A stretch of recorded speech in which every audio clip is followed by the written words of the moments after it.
Everyone needs hope. We can't redeem the unredeemable until we understand the damage caused, except that many among us need hope and become purposeful and strategic.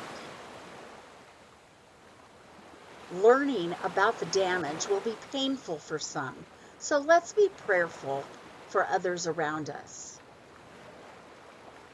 Abortion is an unimaginable loss. Whether or not we've been directly affected by abortion, we are all beloved children of God, sinners saved by grace, our hope in Christ alone. This is a battle like no other, entering territory that Satan has claimed for decades, and we are kingdom warriors taking it back. He will fight us as never before, so let's put on the armor and get ready. Belt of truth, breastplate of righteousness, shoes of the gospel of peace, the shield of faith, the helmet of salvation, and the sword of the Spirit. And pray in the Spirit on all occasions with all kinds of prayers and requests. With this in mind, be alert and always keep on praying for all the Lord's people. For though we walk in the flesh, we do not wage battle according to the flesh. For the weapons of our warfare are not of the flesh, but divinely powerful for the destruction of fortresses. We are destroying arguments and all arrogance raised against the knowledge of God, and we are taking every thought captive through the obedience of Christ. Applied to the enemy's lies about abortion, let's begin a different kind of conversation. We are devastated about the babies, but what about the effects on the rest of us? Let's get started by destroying the argument that abortion is good for women. Then we'll talk about how it affects the rest of us. This will be difficult, but hang in there. We'll begin tearing down some hefty strongholds. Stay alert. As we unpack abortion trauma, we will be exposing the truth. Out of 101 women surveyed who lost children to abortion, 23% can't have more children. Most were coerced or pressured, had immediate regret and sorrow, and were given inaccurate information. Over 40% considered suicide and 35% attempted it. Many experienced promiscuity, multiple partners, marital communication issues, divorce, sexual dysfunction, and relationships with other kids suffered. Most found clinic staff uncompassionate and kept their abortions secret from everyone. 100% had most or all of these: depression, broken partner relationships, alcohol and substance abuse, and continued to be troubled by it. 100% of the 101 women surveyed would dissuade others from abortion. 100% of them regretted their abortion.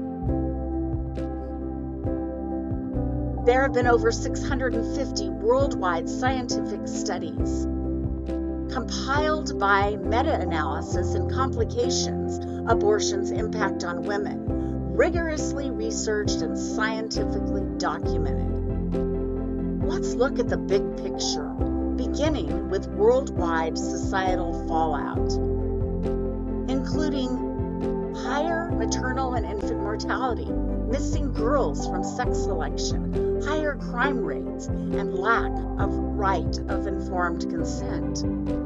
Also, a rise in single motherhood, abortions due to birth defects, and extra embryos killed in vitro fertilization.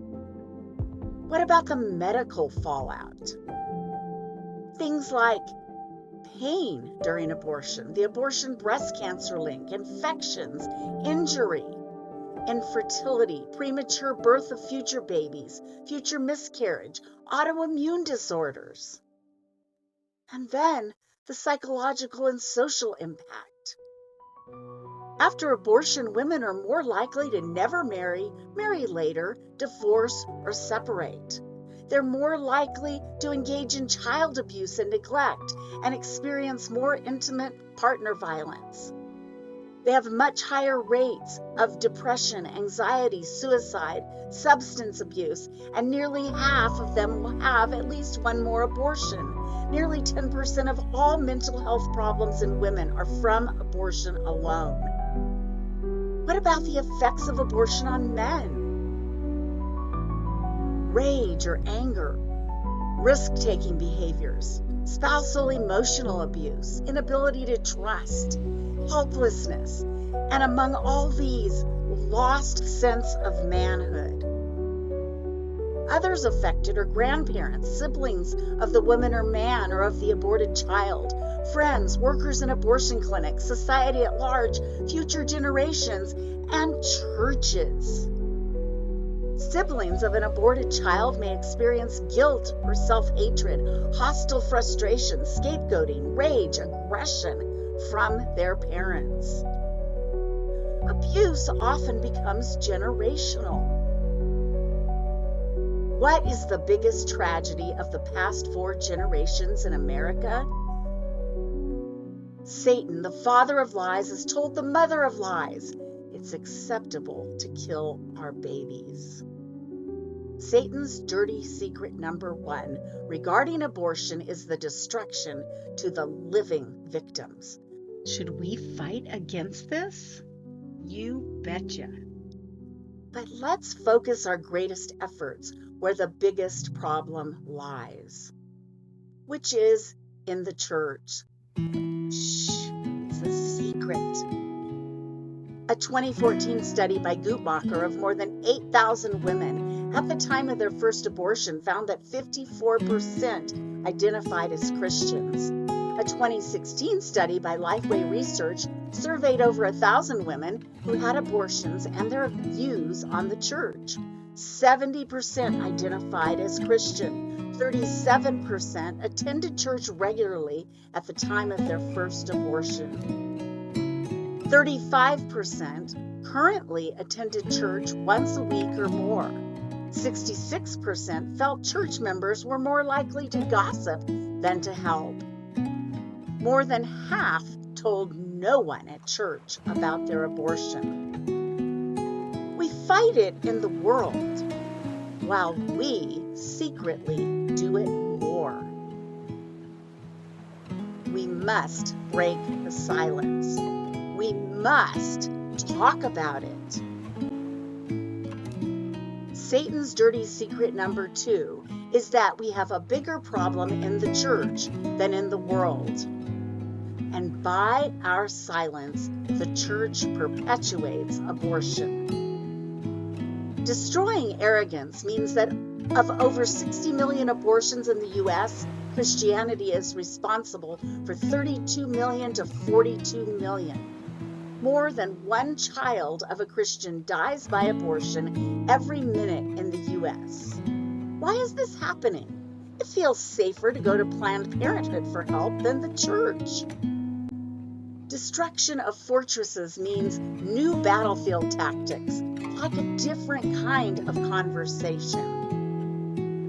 Changing our hearts, not just laws. Taking every thought captive means to fight abortion with integrity and a clear conscience. Equipping the church to become empowered by truth, healed by grace, champions for life and a safe haven. It'll be divinely powerful with all of us working together with God to bring redemptive change. This gives us hope that won't disappoint. where past abortion is redeemed and future abortion is unthinkable. There is therefore now no condemnation for those who are in Christ Jesus. Let's start there and become the first place anyone thinks of running for help.